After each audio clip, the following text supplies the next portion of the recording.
Nagasubay kinin akong pikang sa masiko nga kadalanan. Lunhaw o kalimunong apa na mahimlong mong naniid ning kalimutan. Sa wala damhang mga kasakit ni ining masulog ng kapalanan. Hugot na pagtuo lamang ang nag-inusahan ko hininga. Ang mga sanga o kadahunan kanako ning saludo o ning yuko. Kaya ang mga kasakit akong gipahiyuman, gipugnan ang mga kasuko. Pugos nga gigagos ang dili masabtan nga disenyo ni ining kinabuhi.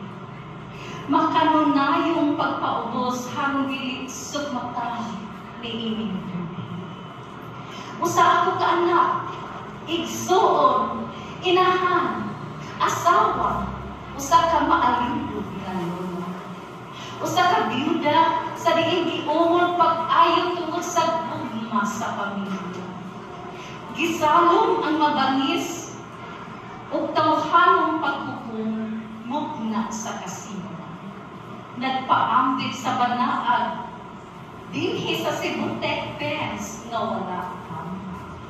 Thank you.